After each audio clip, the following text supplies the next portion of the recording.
رمضان کا مبارک مہینہ یہ قدرتی پیکیج ہے،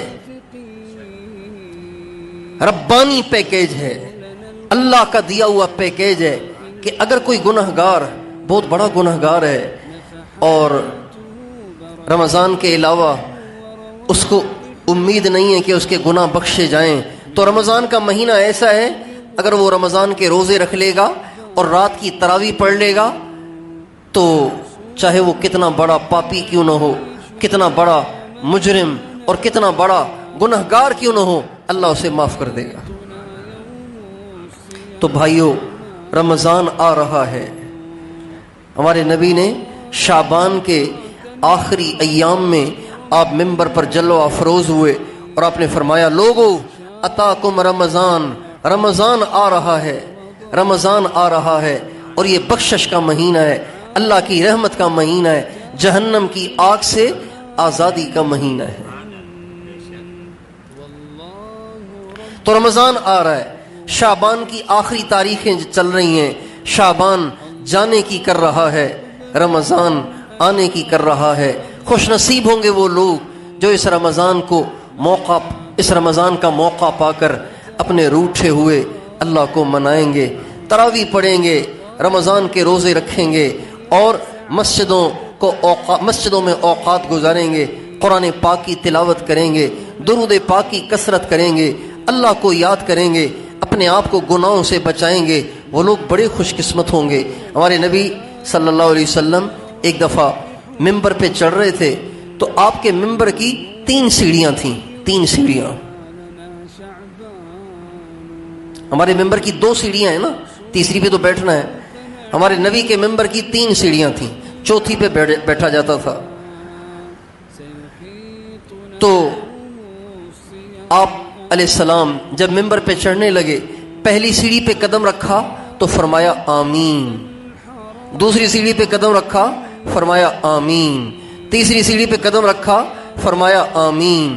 جب حضرات صحابہ کرام نے کہا، یا رسول اللہ، ممبر پہ چڑھتے ہوئے آپ پہلے تو کبھی آمین نہیں کہتے، آج کوئی خاص بات پیش آئی ہے کہ آپ آمین کہہ رہے ہیں؟ آپ نے فرمایا، جب میں ممبر پہ چڑھنے لگا تو جبریل میرے پاس آئے اور کہنے لگے، یا رسول اللہ، میں ایک بد دعا کرنے لگا ہوں، آپ نے اس پہ آمین کہنی ہے، اللہ کا حکم ہے۔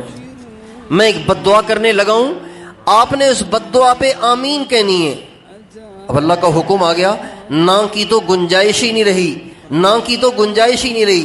چنانچہ آپ علیہ السلام نے جب ممبر پر قدم رکھا تو جبریل علیہ السلام کہنے لگے، جو آپ کا نام سنے اور آپ پر درود نہ پڑھے، اللہ کرے وہ ہلاک ہو جائے۔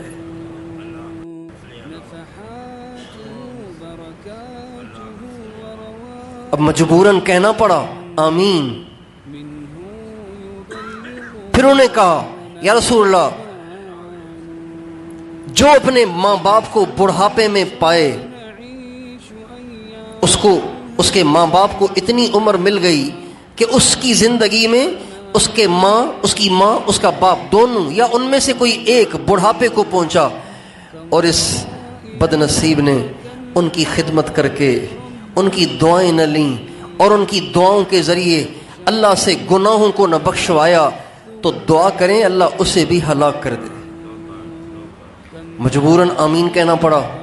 پھر کہا، یا رسول اللہ، جیسے رمضان کا مہینہ ملا، رمضان کا مہینہ 30 روزے اور 30 رمضان کی راتیں، اور رمضان کے 29 روزے اور 29 اس کی راتیں، اتنی تراویاں، اتنے روزے، اتنے مواقع، اتنی افطاریاں، اتنی سحریاں، اتنے قبولیت کے مواقع اسے ملے، لیکن اس نے اپنے گناہوں کو نہ بخشوایا، اللہ کرے وہ بھی ہلاک ہو جائے۔